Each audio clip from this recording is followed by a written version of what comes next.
Hi, everyone. Thanks so much for being here this evening. We're going to get started with this workshop for the San Mateo General Plan Update.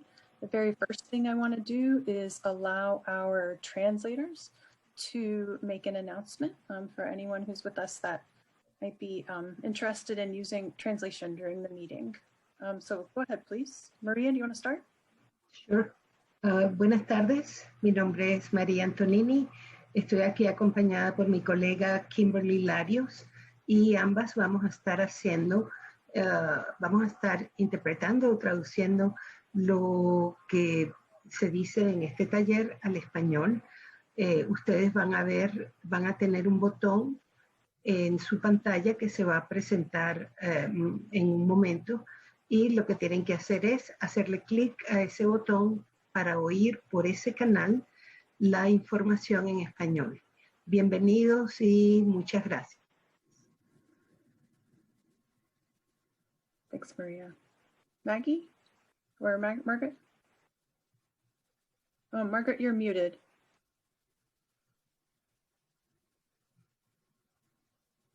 There you go. 欢迎你们来参加我们San Mateo的未来的总体计划会现在我们给你们提供一个中文的翻译，然后呢我们做一个总结的介绍，这个总体的计划是怎么样来的和将来会去向是什么。谢谢你们来参加我们的会议。Thank you. Okay. Welcome, everybody. Thank you for joining us tonight at our third General Plan 2040 Update, Land Use and Circulation and Alternatives Workshop. My name is Christina Horsberger. I am the Community Development Department Director. And for you tonight, we have a presentation by Joanna Jansen from PlaceWorks. She will be giving you some general information about the general plan and then walking you through our exercise tonight. So once again, we welcome you and thank you for joining us. And I will go ahead and hand it off to Joanna with that. Great. Thank you so much, Christina. And if you'll all bear with me for one moment, I'm going to set up my screen share here and go through the presentation as Christina promised. So again, welcome and thank you so much for being here. My name is Joanna Jansen and I'm a principal at PlaceWorks.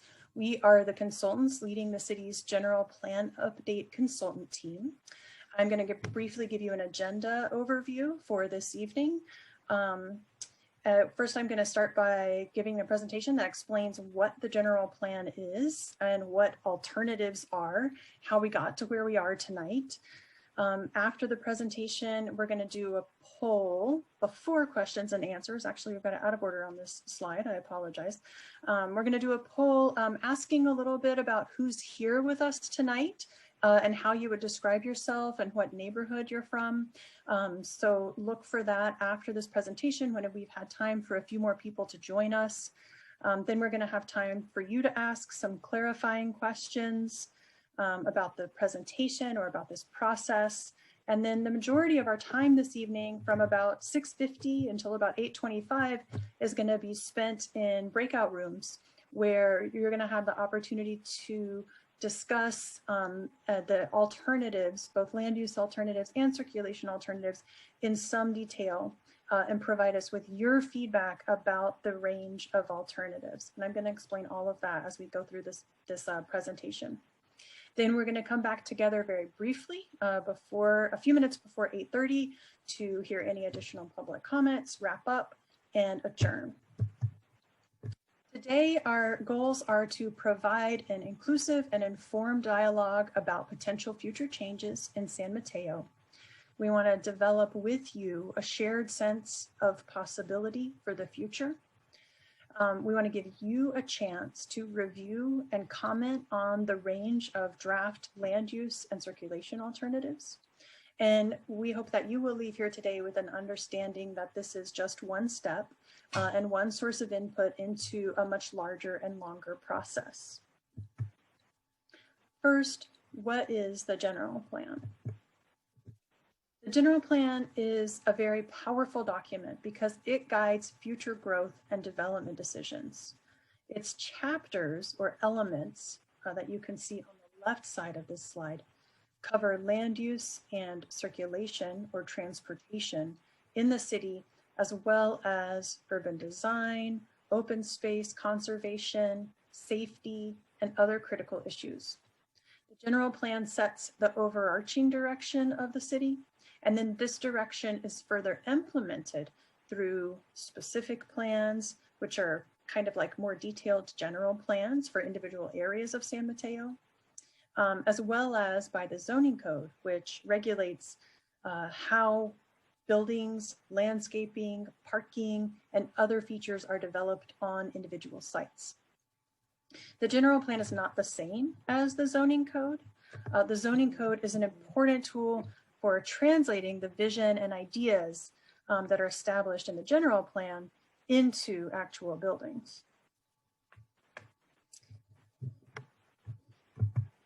The general plan is guided by a vision statement and values that were developed with extensive community input earlier in this process. The general plan is intended to guide San Mateo towards becoming a vibrant, livable, diverse, and healthy community that respects the quality of its neighborhoods, fosters a flourishing economy, is committed to equity, and is a leader in environmental sustainability. And that vision is supported by values of diversity, balance, inclusivity, prosperity, and resiliency. This is the vision and the values that the general plan should embody and uphold. So let's look at where we are now and what's coming next.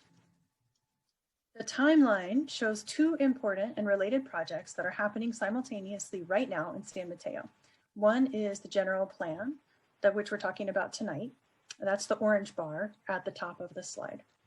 The step we're in right now is finalizing the draft alternatives, which again, I'm going to explain in this presentation. And then in the second half of 2021, we're going to be evaluating those alternatives and creating what we call the preferred scenario based on additional community input. Then over the course of 2022, we will turn that preferred scenario and the draft goals, policies, and actions into a draft general plan, which will be accompanied by an environmental impact report, or EIR. Right now, we're looking towards adoption of the general plan in late 2023. So we still have over 2 years of your input into this process, and we will take each step very deliberately. The other project that's shown on this timeline is the housing element. That's the green bar underneath. The housing element is a required section of the general plan that provides policies and programs to ensure that San Mateo can accommodate housing for all members of the community at all income levels. Although the housing element is legally a part of the general plan, the two projects are on separate but parallel tracks in order to ensure that the housing element meets state-imposed deadlines for adoption by the end of 2022. So the housing element will actually finish before the general plan. But the two things are closely related and they're both happening right now at the same time in San Mateo. Now, who gets to participate in these foundational decision-making processes in San Mateo? The entire community gets to participate in the general plan. The general plan is an opportunity to understand who's in our community and to build and strengthen that community to enable all of us to solve problems together. San Mateo includes many different kinds of stakeholders who all have an interest in the general plan update. That includes people who live here, whether they rent or own, people who own businesses here, people who own property here. Everyone who lives, works, or plays here is a stakeholder in the general plan process. And we understand that to be successful, it is vital that the general plan reflect the many voices in San Mateo. Over the past 3 years, we've worked very hard to meet people where they are, not only at community workshops, but through many different methods of communication, including meetings, surveys, and other interactions in Spanish and other languages. In March, we did a citywide mailing to every address in San Mateo, residential and business addresses. And through these efforts so far, we've had interactions with over 3,000 individuals and accumulated over 4,000 comments that have helped to shape the process. And that said, I also want to acknowledge that just last night, we talked to the City Council about the need to focus our efforts and continue to do more to reach out to people from the community who really haven't been strongly represented in this process yet. So this is very much a participation effort that continues to expand and evolve. Some consistent themes have emerged in the community feedback. Many people in San Mateo are very concerned about traffic congestion and safety on the roadways. We hear a lot about both the lack of affordable housing and just the high cost of living overall. We've heard about the need for transit improvements, as well as improvements to sidewalks and crosswalks and street lighting to make walking safe. We've heard many folks who would like to be able to find convenient parking. And we've heard about the important role of community events and activities and parks in really supporting a vibrant community life here in San Mateo. So the three alternatives that we're going to be looking at tonight are different possible ideas about how to respond to those issues that we've heard so far. So with that, let's turn specifically to the alternatives process. The alternatives process is an important step in the general plan update because it's how we guide decisions about changes to the land use map and circulation system. As you heard earlier, the general plan land use map provides the overall guidance for what can be built where, and it sets the groundwork for the regulations in the zoning code and other documents that determine how San Mateo will look and feel as buildings get built. Every parcel of property in San Mateo has a color on the general plan land use map. That's the map you see here on this slide. And that color determines what can and can't be built on that property. So this map is very important. And the land use alternatives are our tool for exploring and evaluating potential changes to this map before any decisions are made. When we entered shelter in place back in March 2020, the general plan update was in the midst of a series of community workshops and public meetings to identify a range of land use and circulation alternatives. We started by choosing study areas. That meant identifying the parts of town where we want to focus consideration of potential changes.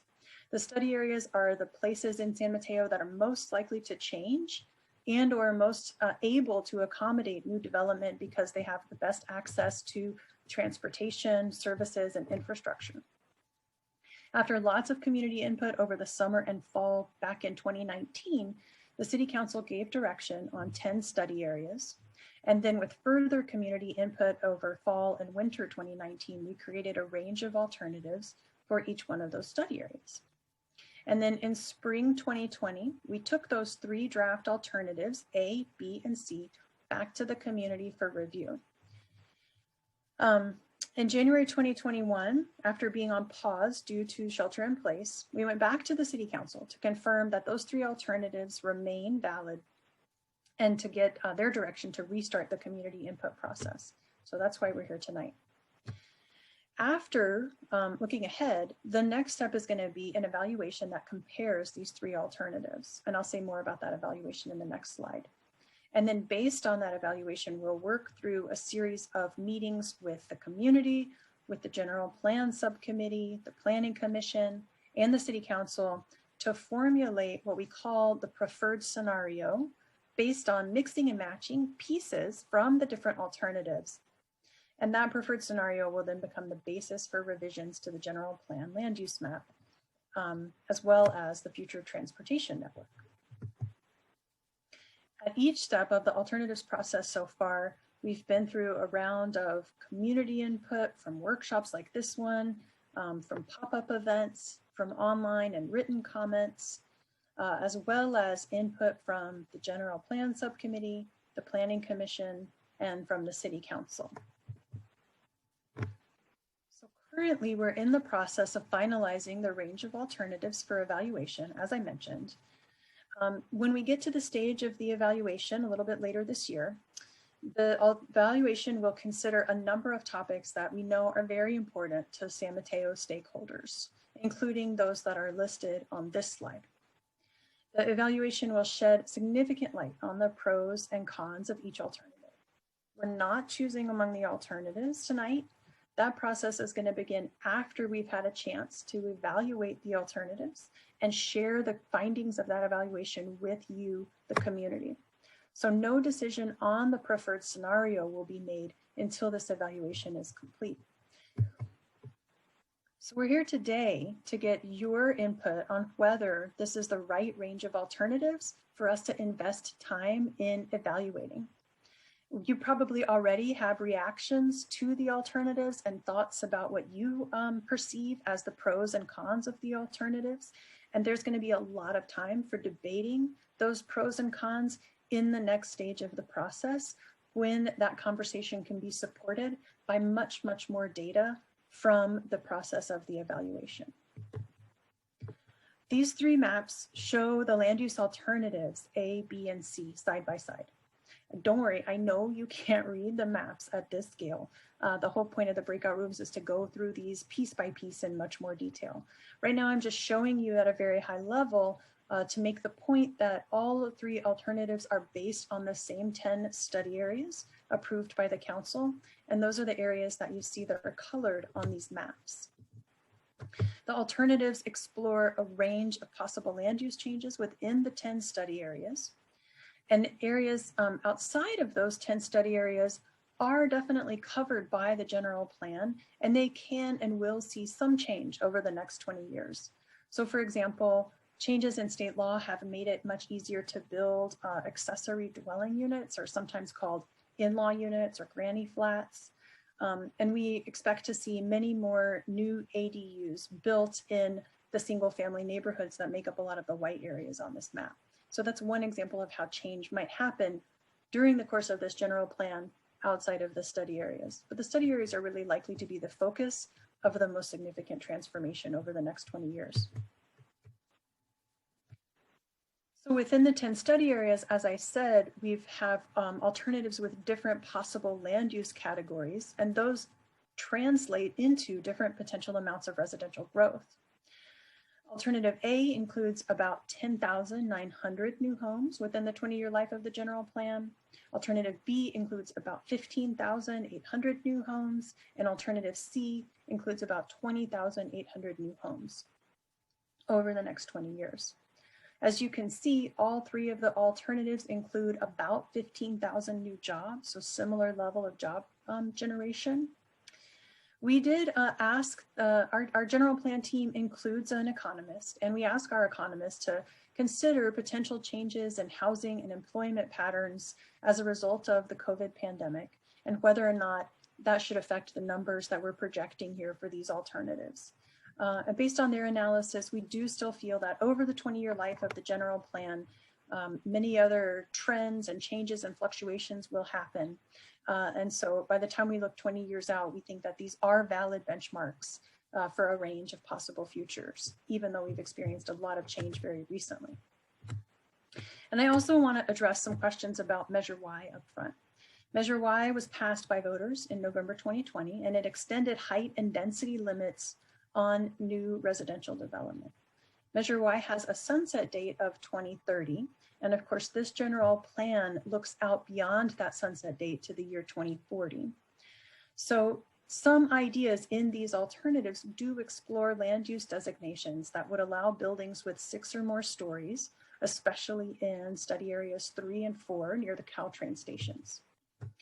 If the community and decision makers end up crafting a preferred scenario that includes heights and densities above what's allowed under Measure Y, then the city would need to ask voters to approve those changes in order to implement anything prior to the sunsetting of Measure Y in 2030.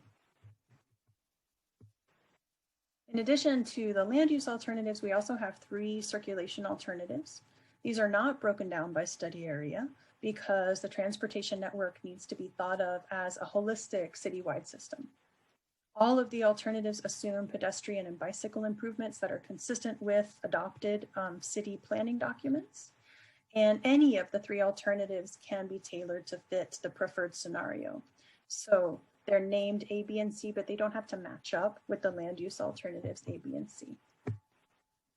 Alternative A prioritizes pedestrian corridors and pedestrian improvements at challenging or dangerous intersections. And it would also implement traffic calming and safety improvements near highway on-ramps, particularly. This alternative also envisions a 2-block pedestrian-only street downtown.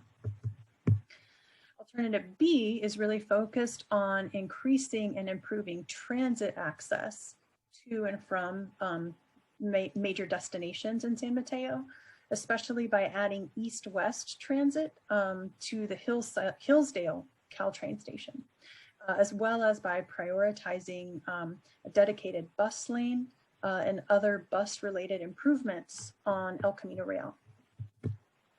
And then finally, circulation alternative C would create a pedestrian-focused and car-light space downtown, and would explore some more technologically advanced emerging solutions like a micro-mobility circulator, like a little tiny autonomous vehicle shuttle within city limits. So I just want to go through a few more slides before we send you into your breakout rooms for a deeper dive into the alternatives.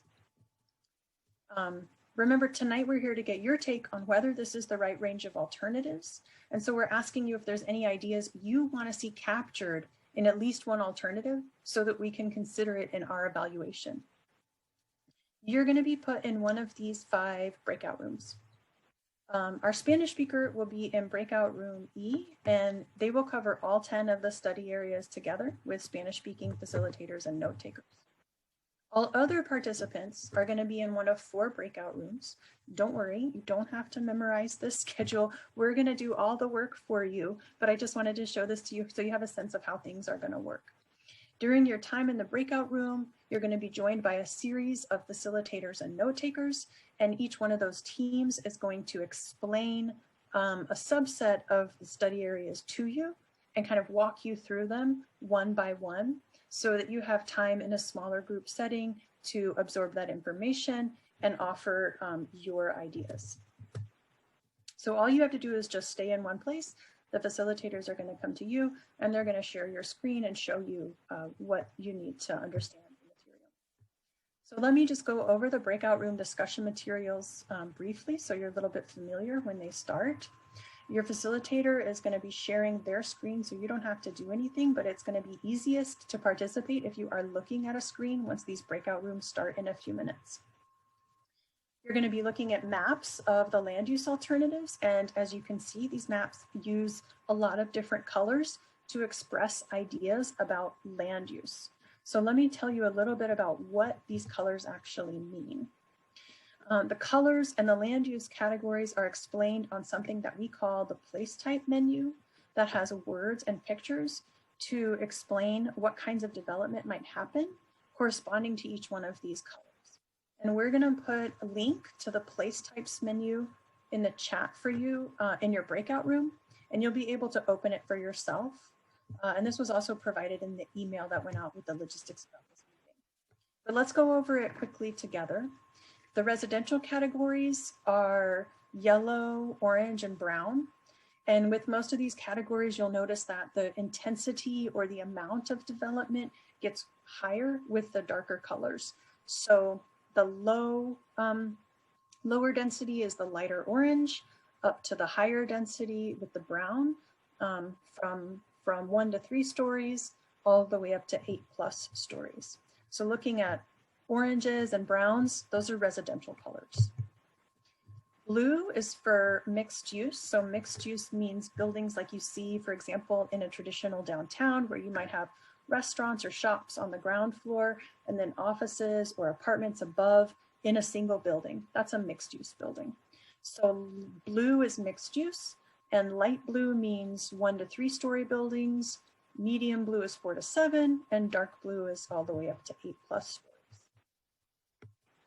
Commercial categories are red and pink. So those in the bright red means commercial neighborhood. That might be things like restaurants and salons and gyms. Your pink is the commercial service category. That's a place where you might get your car fixed or take your pet to the vet. And then commercial regional are your larger shopping malls and shopping centers like Hillsdale Mall or out at Bridgepoint, for example. That's the kind of, to me on my monitor, it looks like a brick red. And then office uses are shown in these lavender and magenta colors. So again, darker equals taller essentially. Office low is kind of the lavender color, and the dark purple is office high with 8+ story buildings. Let me go back and address one thing on some of these categories, the non-residential categories. You see this abbreviation of FAR. That stands for floor area ratio. It's a measurement of building coverage on a given site, and it's the metric that we as planners use to measure the intensity of development for commercial buildings as opposed to residential buildings where we often use units per acre and homes per acre. So FAR is a measure essentially of density for non-residential uses. You can think of it. Industrial categories are dark gray. Traditional light industrial with 1 to 2 story buildings like manufacturing and warehousing, that's the darker gray.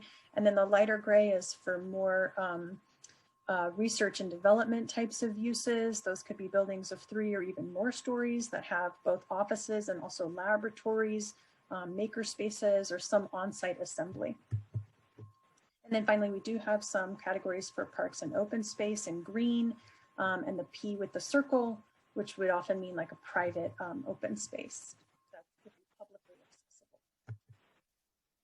So all of these materials are available to you. Your facilitator is going to be sharing them on their screen, but they're available right now on the website at strivesanmateo.org under the workshops page if you want to download them later or follow along on your own screen at home. And again, we're going to be putting links in the breakout room chat for you so that you'll have access to them during the discussion. So let me give you some examples of the kind of feedback that we're looking for when we get into our breakout rooms.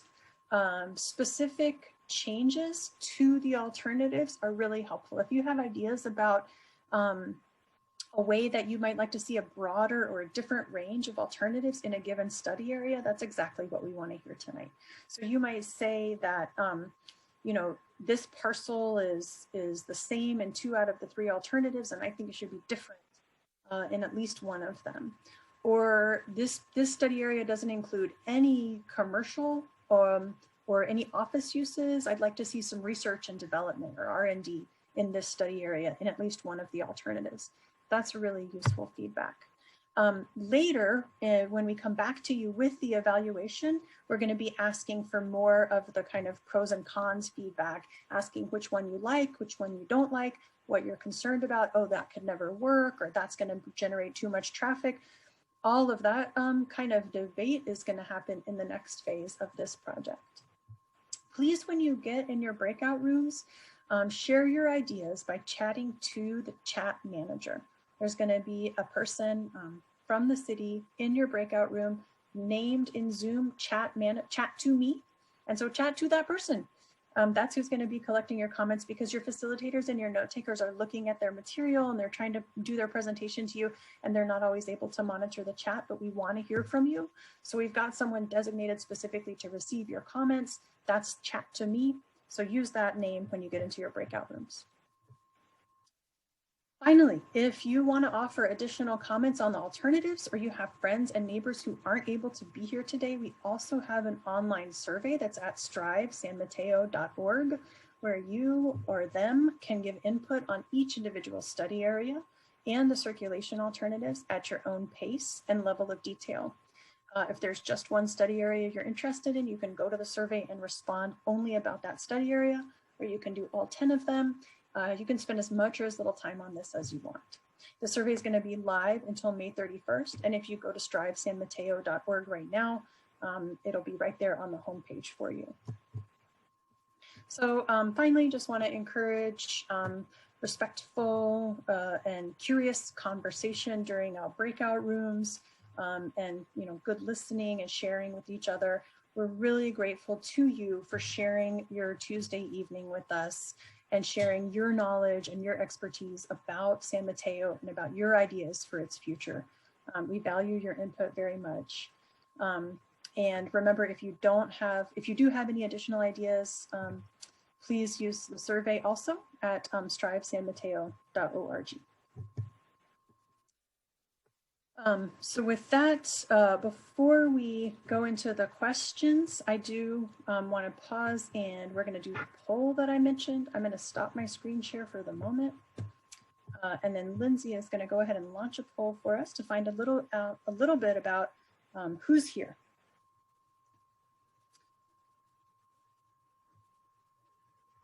Just take a few moments to read through and go ahead and respond to these polls right now. And we're going to be sharing the results of the polls with you in real time in just a couple minutes after folks have had a chance to provide their responses.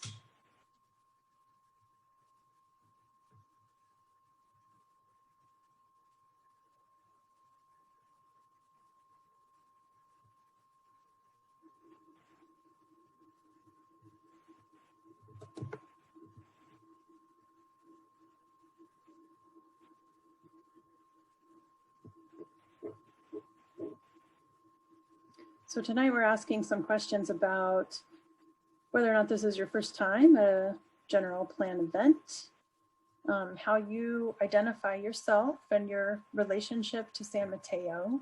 You can pick as many of those as respond or as are relevant to you. We're interested in knowing what zip code you are living in, if you live in San Mateo. Because it's important to us to hear from all neighborhoods, and we want to see how we're doing with that. And then, of course, we also want to know how to get in touch and how to reach people. So we're asking how you learned about today's session and how we can keep in touch with you in the future.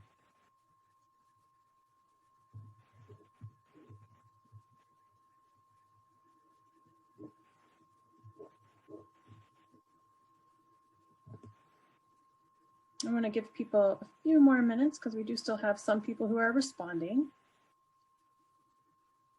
So maybe we'll give about 15 more seconds for everybody to finish up.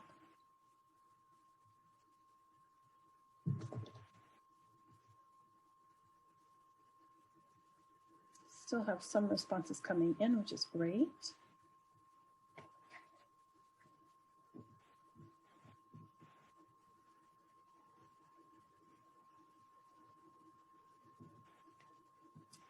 Okay, Lindsay, I think that's probably about as much as we're going to get. I know everybody may not be able to or feel like responding right now.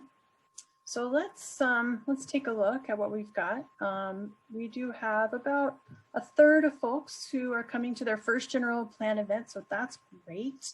And many of you have been to the general plan event before, so thank you for sticking with us.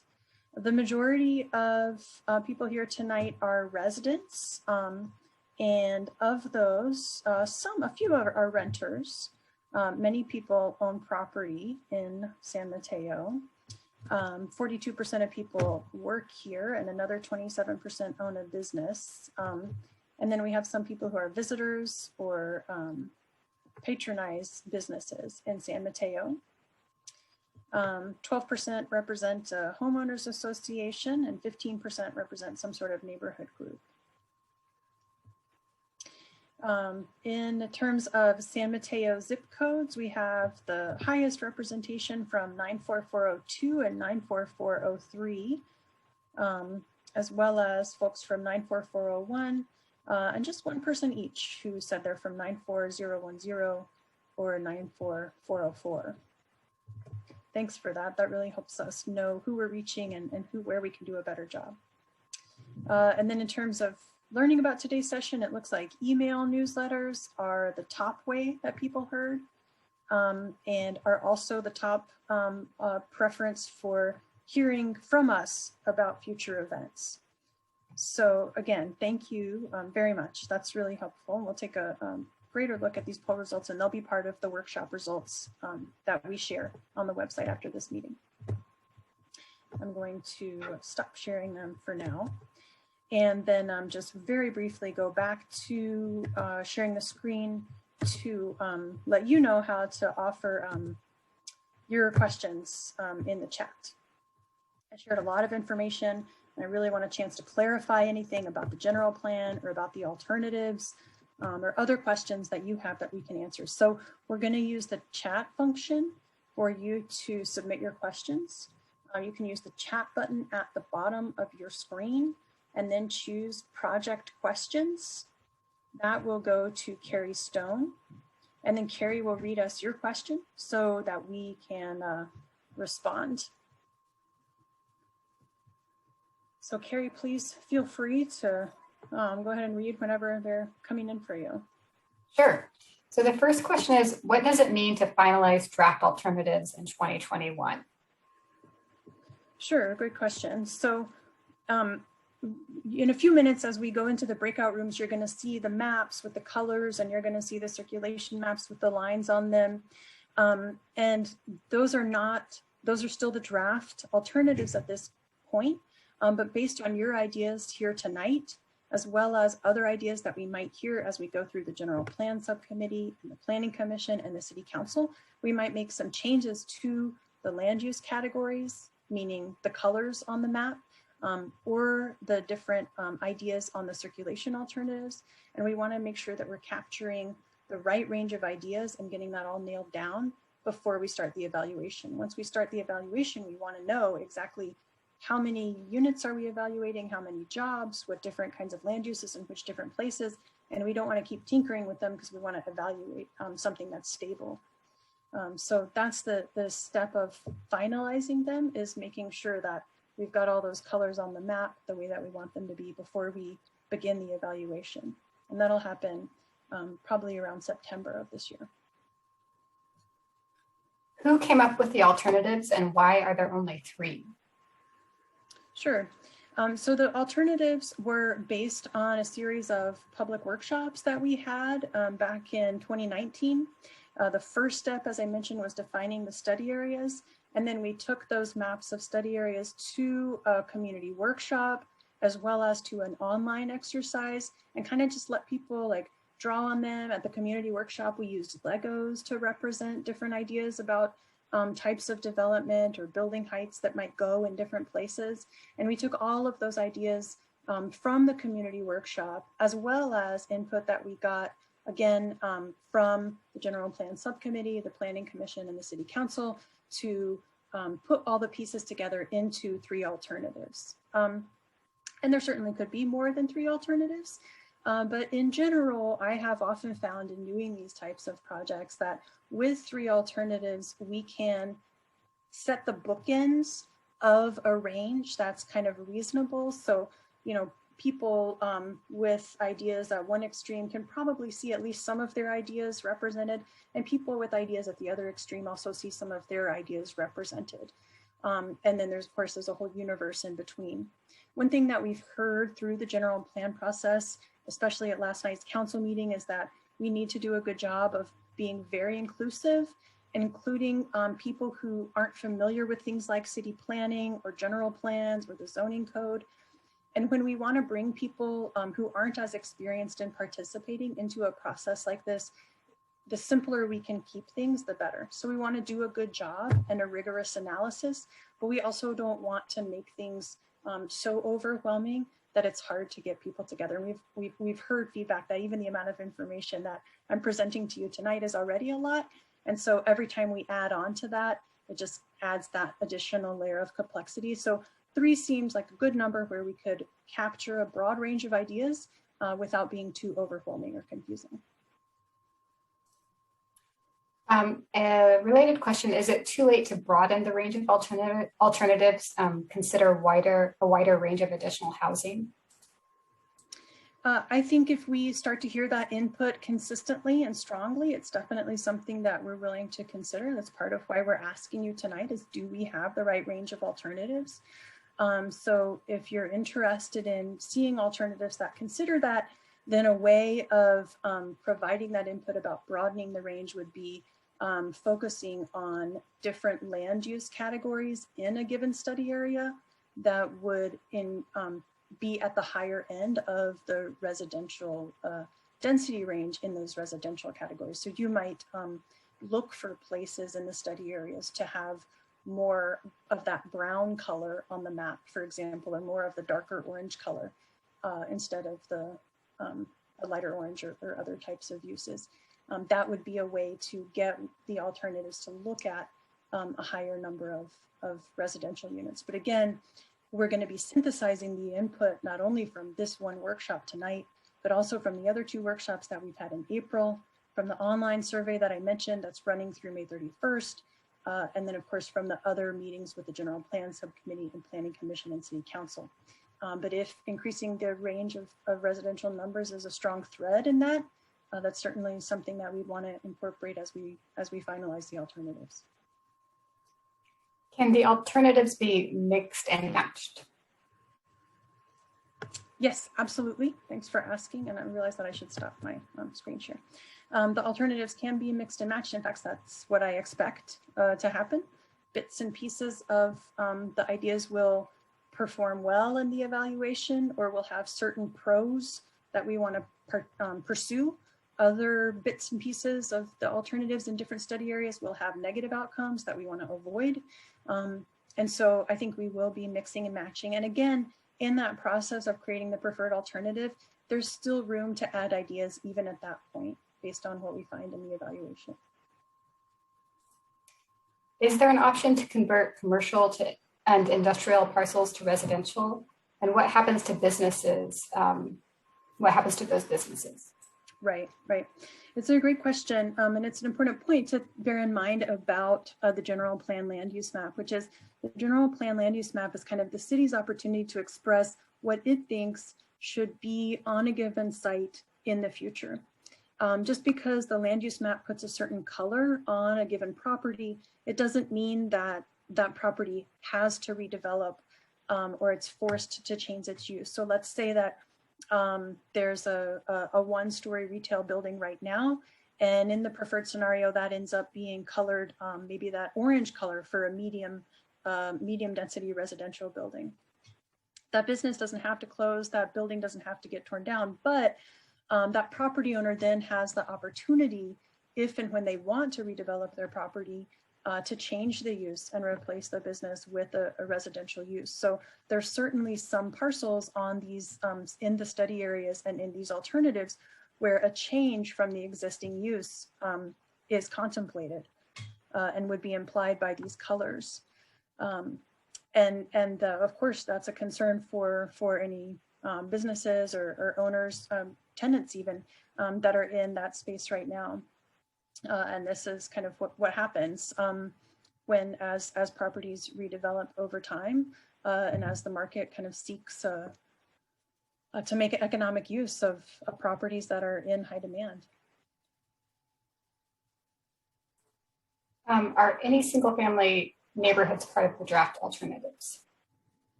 So the single family neighborhoods are not part of the 10 study areas. And so they're not part of the draft alternatives that we're looking at tonight. As I mentioned in the presentation, there is still change that could happen in the single family neighborhoods, but they're not part of the land use alternatives. How do the alternatives lead to the estimated increase in housing when we currently have undeveloped high density lots? I'm not totally sure that I understand the question. How do they lead to an increase in housing when we currently have undeveloped high density lots? The estimates of the numbers of housing units and jobs that would be developed under each of the alternatives is based on the land use categories that are shown in the study areas. And so that doesn't necessarily mean that every single site is going to develop. And it doesn't necessarily mean that every single site is going to develop at the maximum that would be allowed in that land use category, because we know that's not how things always work. But it does include some redevelopment. Some things would probably stay the same, some things would change. And we just kind of made our best guess about how much might change and how it would change based on those land use categories. So certainly I would anticipate that Some of those vacant lots would develop. Hopefully many of them will develop because those are the easiest sites to build on over the next 20 years. But some sites will change and some won't over the next 20 years. So the estimate is kind of based on an assumption of, not based on an assumption of complete redevelopment of every parcel. Do the alternatives all meet likely regional housing needs obligations? Sure. So if you've been following the housing element process, you know that the state, through our regional planning agency of ABAG, issues to San Mateo and every other city and county a regional housing needs allocation. That's a specific number of units that the city needs to be able to accommodate. The city doesn't have to build those units, but it needs to plan and make sure that there's enough land where development is allowed that those units could be built. And the answer is yes, all of these alternatives do allow for that amount of development, plus a little bit extra or a buffer to make sure that there's plenty of capacity for the city's regional housing need allocation to be built under any of these three alternatives. What percentage of San Mateans are renters, and how are you ensuring that they are being proportionally represented in this process? Yeah, San Mateo is, I should know this number off the top of my head, but it's been a while since I've looked at the data, somewhere between 40 and 50% renters, and I welcome a correction from any city staff who are more facile with the numbers than I am. And just last night at the council meeting, we heard direction that we need to do a better job with targeted outreach to renters as one of the specific categories of people who have not necessarily been participating yet in proportion to their representation in the community. So for example, in our poll earlier, we saw about 12% of the people who are here tonight are renters. That's great. And I really appreciate you being here if you're one of those renters. And it's not anywhere near the 40 or 50% that renters are in the community. So we do need to do a better job of targeting outreach to renters, and we're working already on refining our plans for how to do that. And so if you have ideas, we'd love to hear those. And if that's something you want to share in your breakout room chat, please do so. If you're a renter and have ideas about how we can do a better job of reaching you or your neighbors, we would value that input quite a lot. Thank you. What is considered affordable housing? Affordable is defined in state and federal law based on kind of the price of housing and how much it costs and the income levels of families or households in relation to area median income. So every county has its own area median income, and in a place like San Mateo, that's quite high. And so affordability levels are kind of evaluated based on where your household income is in comparison to that kind of county-wide average. Affordable housing doesn't have to mean that the housing is subsidized, but it has to do with the cost of the housing essentially in relation to the area median income. Sandy, I don't know if you want to do a better job of answering that at all. I'll just add a rule of thumb. This is really generic, but affordable is generally defined as paying no more than 1/3 of your income toward rent. And so affordable housing for someone who makes $60,000 is different than affordable housing for someone who makes $100,000.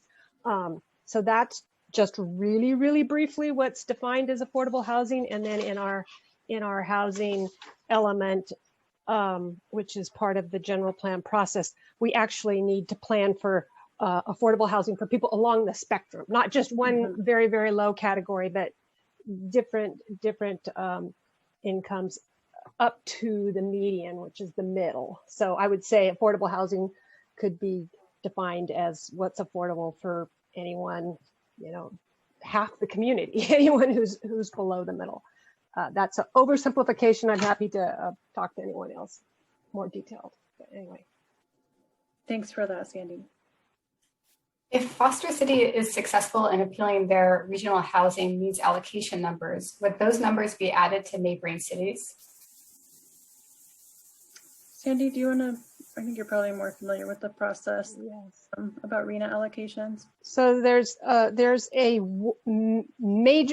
grand total RENA number for the whole Bay Area, and the ABAG Bay Area Association of Bay Area Governments has had about a year-long process on how they allocated those that number, how they divvied it up to every single jurisdiction in the Bay Area, every city, town, and county. They will be having an appeal period sometime this summer. And if one city appeals their number and it gets reduced, then other cities will have to pick it up. And how that gets allocated is going to be determined by ABAG. But yes, if one person's number goes down, somebody's is going to have to go up to absorb that, and vice versa. Okay. So I'm hearing from Carrie that we have about 5 more questions, and we're running a little bit behind schedule. We have a lot to cover in the presentation. And so I would like to try to get through the questions in the next few minutes as best as we can. I may not have time to get to everything. So I'm going to try to do about 3 more that are most directly relevant to the general plan.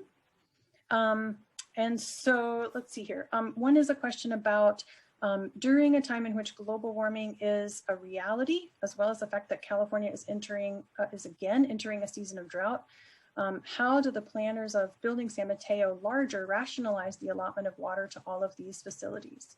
And so I think absolutely thinking about water supply is an important part of what we're going to be looking at in the evaluation, as well as climate resilience more broadly. And some of these study areas are certainly in places that are going to be affected by sea level rise in the future. Some of these study areas might have the potential to be affected by wildfire in the future. Understanding the demands on infrastructure and city services is going to be a very important part of the evaluation that happens next. But in terms of things like water supply, we do also think about efficient development and the places where we can grow in California and in the Bay Area without consuming land that's not already developed, and in places where services and infrastructure already exist to serve that development. But questions about water supply and the ability to serve development under drought are definitely important to take seriously, and as part of what we're going to be looking at under the evaluation. Let's see. Then there is a question about why haven't the alternatives been restudied since the world has changed significantly over the past 12 to 18 months. I definitely understand why we'd want to consider that, and we did think about that, and we looked at this together as a consultant team, and we thought about what we know about what have things looked like over the past 20 years, what kind of changes have we endured, what kind of shocks has our society experienced, what kind of booms and busts have we seen, and if you look over a period of 12 years, there's probably going to be 20 years. We expect that there's going to be a lot of changes and fluctuations, not only from the pandemic that we're all just kind of emerging from, but from political and technological and economic changes that admittedly, even as planners, we cannot foresee. And I think we've learned that really clearly with the pandemic. We know we can't predict the future, but if we look back over trends and over the spikes and the valleys that we've seen, we think that probably by the year 2040, the effects of the pandemic are not going to be as strongly felt as they are right now in this moment when it's still very present. And so we think that in the scheme of things, this range of numbers is still a good estimate and the best estimate that we have to think about how San Mateo might look in the future. I think that's all that we have time for right now. I do, again, want to get into the breakout rooms. You are going to have a chance there to ask questions in the breakout rooms if you need more information to understand the alternatives. You can always get in touch with city staff through the strivesanmateo.org website. We have comment features there. We welcome your questions and your comments at the website at any time. So with that, I'm going to go ahead and ask Lindsay to put us into the breakout rooms. And just as a benchmark, facilitators and note takers and chat managers, we're about 10 minutes more or less behind schedule at this moment. So we'll keep you updated during the breakout rooms, but just keep that in mind. Thank you all so much. Please go ahead and use the pop-up box to join your breakout room, and I hope you have a productive discussion.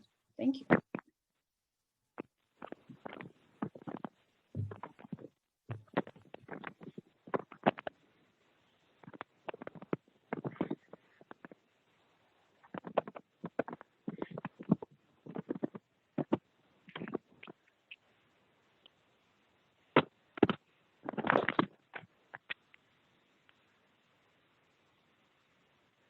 Alrighty, hello there. I see that we have Tim. Okay, Tim just hopped off. I see we have Mike and Drew. You two are still in the main meeting room. Mike and Drew, I can see you've both been invited to join room C. I'm going to ask you to unmute if you need help. Lindsay, oh, Mike's the city manager, so he might just be hopping around. Okay. Mike, I just asked you to unmute. Let's see if we can chat here and figure out what's going on.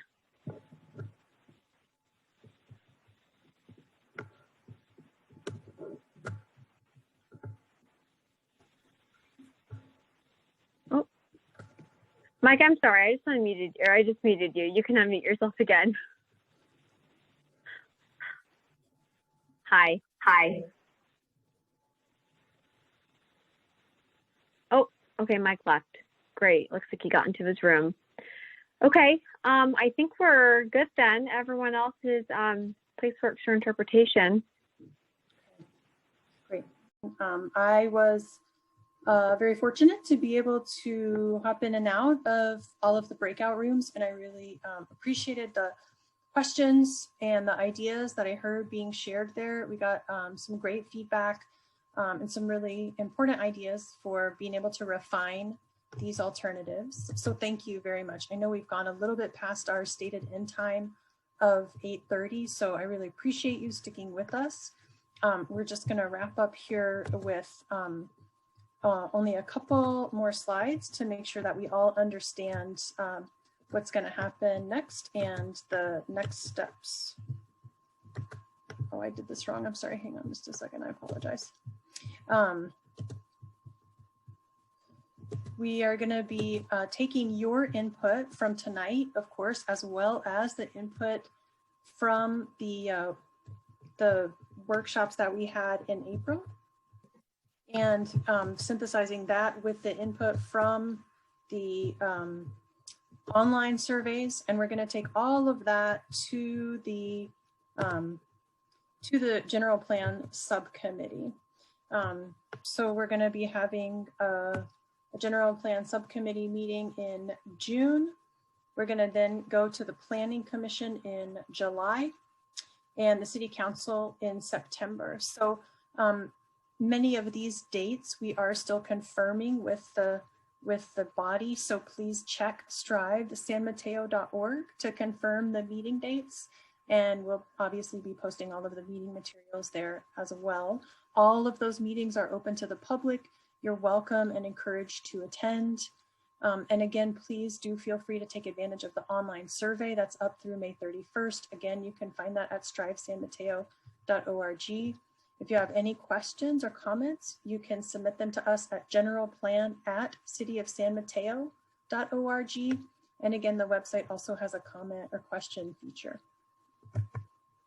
And then finally, if you have any thoughts about the workshop tonight, how it was for you, how we could do better next time, We're very interested in learning from our experience and from your feedback. And we definitely want to make sure that we hear from you. So please do let us know your thoughts about tonight's workshop. There's a QR code. If you scan that with your phone, it'll take you straight to the survey to offer us your feedback on the workshop tonight.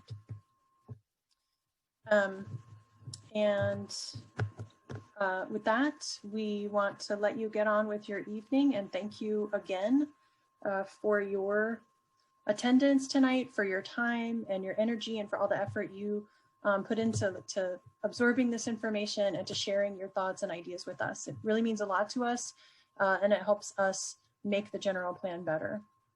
So thank you so much for your time, and I hope you have a great rest of your evening. We look forward to seeing you at future general plan events. Thank you, everyone. And thank you to staff. Good night.